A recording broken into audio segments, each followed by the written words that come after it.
Hello everyone. आज हम पढ़ेंगे क्लास 10 का चैप्टर 6 जिसका नाम है ट्राइंगल। ठीक है, ट्राइंगल के बारे में हम सभी लोग जानते हैं। ट्राइंगल क्या होता है? एक इस टाइप का पॉलीगॉन जो 3 साइडों से घिरा हुआ है। इसमें साइड्स कितनी होनी चाहिए? 3। और एंगल्स कितने होते हैं? 3। ये हमने पहले भी पढ़ा हुआ है। अब इसलिए इसमें क्या खास है? इस चैप्टर्स में हम पढ़ेंगे सिमिलरिटी। सिमिलरिटी से पहले हम थोड़ा सा रिवाइज करेंगे कॉन्ग्रुएंस। अगर हमें ध्यान हो तो कॉन्ग्रुएंट का सिंबल्स क्या होता था? इस तरह से, मतलब ऐसे दो फिगर जिसके सारे करस्पॉन्डिंग पार्ट और सारे करस्पॉन्डिंग एंगल्स, साइड्स, एवरीथिंग, सब कुछ कैसे हो? सेम। उसे हम क्या बोलते हैं? कॉन्ग्रुएंट। जैसे सपोज करो कि हमने ट्राइंगल लिया, it is A B C and second triangle is D E F. अगर हम ये बोलते हैं कि ये दोनों ट्राइंगल कॉन्ग्रुएंट हैं, इसका मतलब क्या हुआ? Angle A is equal to angle D, angle B is equal to angles E and angle C is equal to angle F। और साइडें भी सारी इक्वल होंगी, यानी AB साइड इक्वल होगी किसके? DE के। BC साइड किसके इक्वल होगी? ये होगी EF के। और लास्ट साइड AC ये किसके इक्वल होगी? DF के। यानी सारी करस्पॉन्डिंग का मतलब सभी को आता है। करस्पॉन्डिंग का मतलब होता है कि हम जो जैसी जगह पर इस फिगर में है वही सेम उस प्लेस में होना, तो इसे हम करस्पॉन्डिंग बोले। तो करस्पॉन्डिंग फिगर सारे कैसे होते हैं? इक्वल। अगर हम इस साइन को ध्यान से देखें तो ये सिंबल कैसा है? ये सिमिलर और इक्वल का कॉम्बिनेशन है। सिमिलर का मतलब होता है एक जैसे दिखने वाले, जो एक जैसे दिखते हैं। तो अगर हम ट्राइंगल सिमिलर की बात करें, यहां से it is triangle A B C और ट्राइंगल डी ई एफ। ये दोनों ट्राइंगल कैसे हैं? सिमिलर। अगर हम ये बोलते हैं कि सिमिलर है तो हम क्या लिखेंगे? It is according to the define two triangle will be similar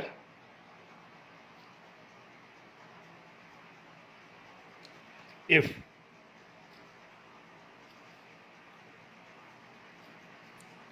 corresponding angles are equal।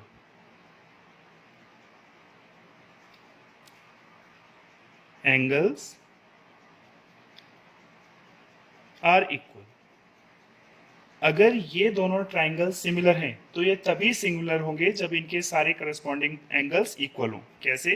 Angle A equal angle B, angle D, angle B is equal to angle E और angle C is equal to angle F.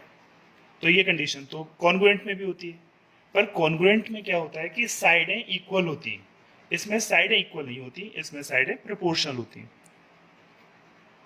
तो here corresponding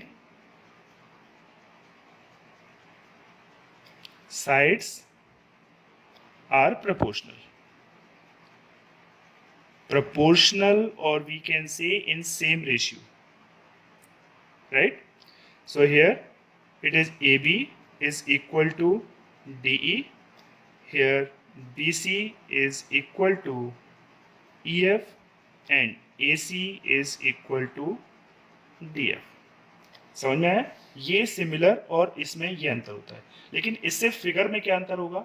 अब हम figure के बारे में discuss करते हैं। इससे फिगर में ये मेन अंतर आएगा कि अगर हम किसी फिगर को इस तरह से एडजस्ट करें कि जैसे ये ट्राइंगल है, और अगर हम इसके दूसरे फिगर की बात करें तो उसमें क्या होगा कि सिमिलर्स में ट्राइंगल और फिगर जो भी हैं वो दिखते एक जैसे पर सेम साइज के होते नहीं। यानी शेप उनका एक जैसा होता है। जैसे मान के चलो हमने ये लिया, तो ये कैसे हो गए? सिमिलर हो गए। क्यों? क्योंकि इसकी साइडें प्रोपोर्शनल रेशियो में बढ़ गई। साइडें बढ़ती जा रही हैं मगर एंगल की वैल्यू सभी एक जैसी है। अगर हम कोई एग्जांपल में बात करें तो कैसे होंगे? ऑल इक्विलेटरल ट्राइंगल जितने भी होते हैं सभी एक जैसे होते हैं। तो all equilateral triangles are similar, ये सभी सिमिलर है। अगर हम स्क्वायर की बोलें, yes all square are similar. क्यों? क्योंकि उनकी साइडें प्रोपोर्शनल रेशियो में बढ़ती हैं और उनके सभी के एंगल्स कैसे रहेंगे? 90 डिग्री, राइट। अगर हम सर्कल्स का बोलें, yes all circles are similar, circles are similar. समझ में आया सबको? आई होप सो कि सभी को क्लियर हो गया हो। इसी बेस पे एक सबसे इंपॉर्टेंट थ्योरम है चैप्टर 6 की, थेल्स थ्योरम। तो हम थेल्स थ्योरम के बारे में डिस्कस करते हैं। तो here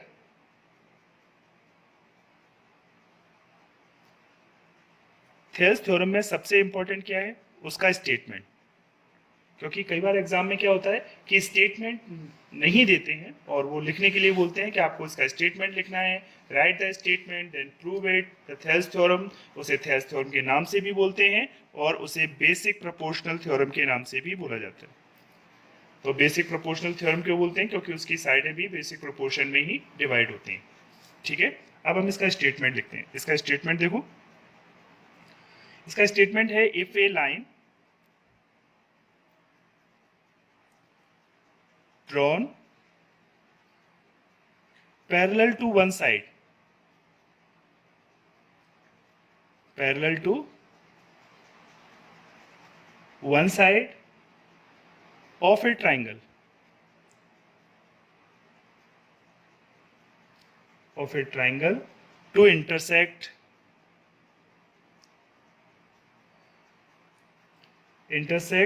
the other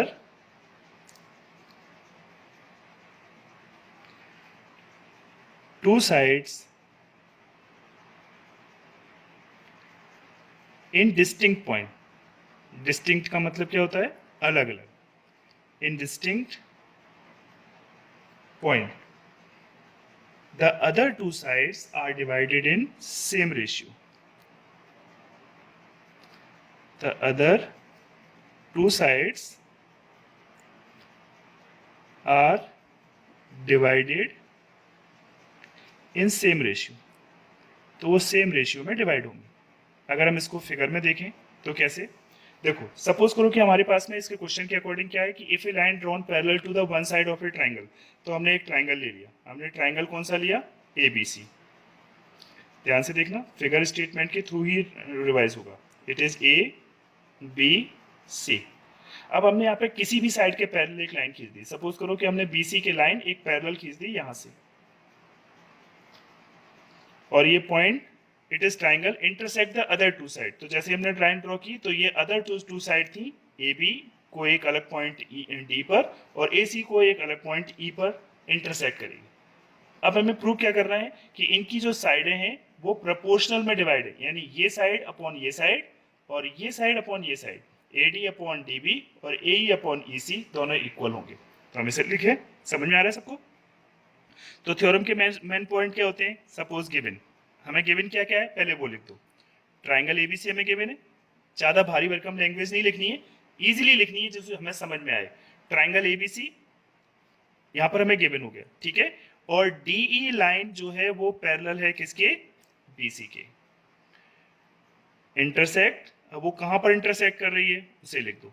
intersect AB at D, जो AB को D पर, एंड AC जो लाइन है उसे कहाँ इंटरसेक्ट करेगी?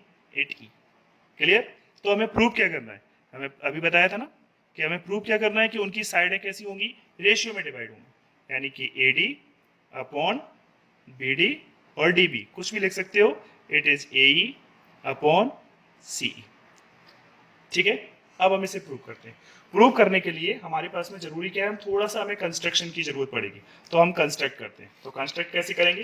कंस्ट्रक्शन वो पार्ट होता है जो हमें थ्योरम को प्रूव करने के लिए हमें हेल्पफुल होता है। तो हम सबसे पहले देखो क्या करते हैं।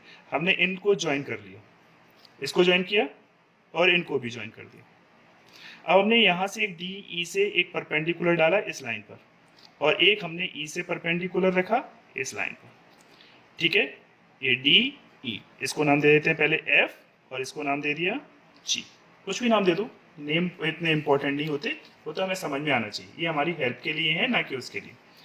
तो अब हम सबसे पहले हम फिगर को देखते हैं, फिगर को देखते जाएंगे और सॉल्व करते जाएंगे। तो यहाँ से हमें सबसे पहले हमने क्या दिया है, ये वाला, तो हमने कंस्ट्रक्शन में लिख दो, इट इज कंस्ट्रक्शन। कंस्ट्रक्शन में हमने क्या लिखा, सिंपल सी लैंग्वेज लिखनी है, ज्यादा भारी भरकम में लैंग्वेज मत लिखो। जॉइन बीई एंड सीडी, और हमने क्या किया है, हमने ड्रॉ परपेंडिकुलर किए। तो कौन सा परपेंडिकुलर किया है, EF हमने परपेंडिकुलर ड्रॉ किया है, कौन सी लाइन पर, AB लाइन पर। तो ये AB हो गया। और हमने क्या ड्रॉ किया है, हमने परपेंडिकुलर एक और ड्रॉ किया है जो DG है, और DG वाला जो परपेंडिकुलर है वो AC लाइन पर है। आई होप सो सभी को क्लियर हो रहा हो, ठीक है। यहाँ पर अब हम फिगर को थोड़ा सा साइड में रख लेते हैं, जिससे कि अगर हमें जरूरत होगी तो हम इसकी हेल्प से इसे प्रूव करते जाएंगे और हम इसे देखते भी जाएंगे, क्योंकि फिगर बहुत जरूरी है, हमें बार बार जरूरत भी पड़ती है। तो यहाँ से हमने प्रूव करना है, तो हमने प्रूफ के लिए लिया। अब हमें इसके ट्राइंगल्स के पार्ट लेते जाएंगे। तो यहाँ से देखो, सबसे पहले हमने इस वाले ट्राइंगल को ले लो, कोई भी ट्राइंगल ले लो, हम पहले ट्राइंगल्स के एरिया निकालते हैं। तो जितने पास हमारे ट्राइंगल है उन सबको ले लेते हैं। तो हमने ट्राइंगल पहले लिया, एरिया ऑफ ट्राइंगल ADE, यानी कि ये वाला जिसमें हमने बेस क्या लिया है, ये। तो यहाँ पर एरिया का फॉर्मूला क्या होता है, 1/2 बेस इंटू हाइट।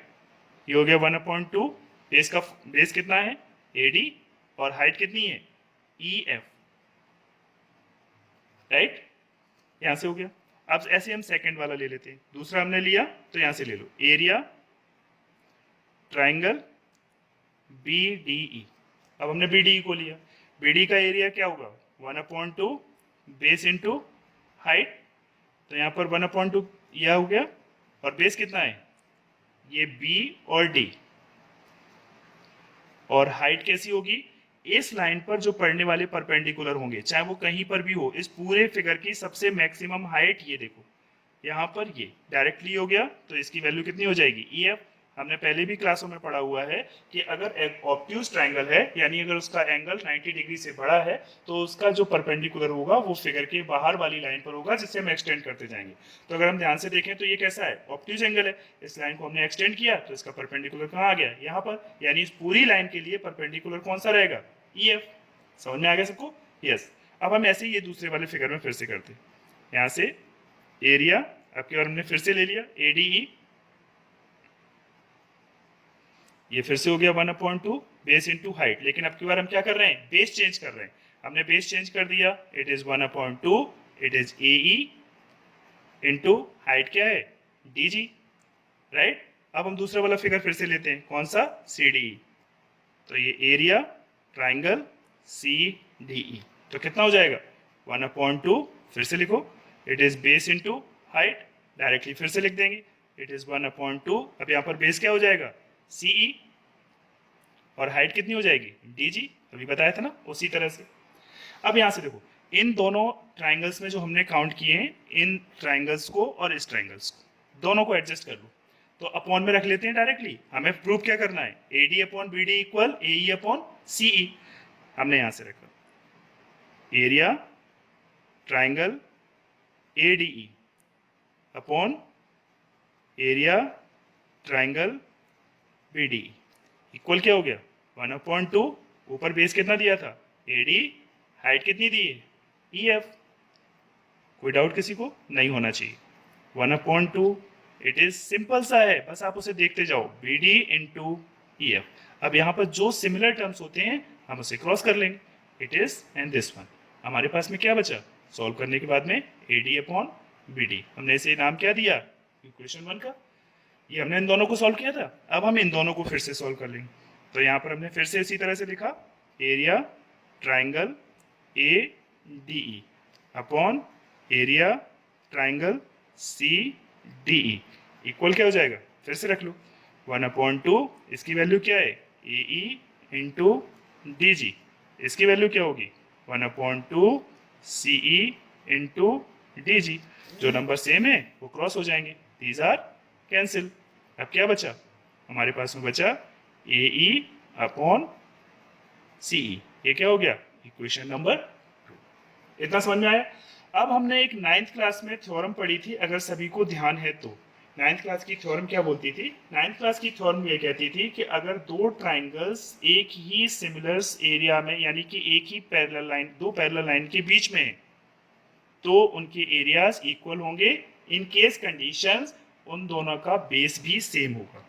तो यहां से हम ये लिख सकते हैं area triangle B D E equal है area triangle C D E on same base and between parallel lines. ठीक है, अगर सभी को ध्यान है तो हमने नाइन्थ क्लास में इस कॉन्सेप्ट को पढ़ा है और उसे हम आराम से समझ सकते हैं। हम फिगर से भी समझना चाहें तो हम फिर से देख सकते हैं। देखो यहाँ पर हमने क्या लिखा, बी डी, तो ये बी डी ई, ये वाला सी डी ई, ये वाला, दोनों ही ये लाइन डी ई और बी सी कैसी थी, पैरेलल, हमने शुरू में लिखा हुआ है। और इन दोनों का बेस क्या है, इस वाले ट्राइंगल का भी बेस क्या है, डी ई, और इस वाले ट्राइंगल का भी बेस क्या है, डी ई, इसलिए ये दोनों के एरिया कैसे हो गए, इक्वल। अब हम अपने इन क्वेश्चन को ध्यान से देखें। यहाँ से ADE और BDE, और ये ADE और CDE, और हमने यहाँ पर क्या लिख दिया है, BDE किसके इक्वल है, CDE के। यानी अगर हम यहाँ पर BDE की जगह क्या लिख दें, CDE, तो ये क्या हो जाएगा, ADE अपॉन CDE, ये ADE अपॉन CDE हो गए ना। ये दोनों कैसे हो गए, इक्वल। अगर इन दोनों के LHS पार्ट एक जैसे हो गए तो इनके RHS भी कैसे हो जाएंगे, इक्वल। तो हम यहाँ लिख सकते हैं from equation 1, 2 and 3 the AD upon BD is equal to AE upon CE, hence proved।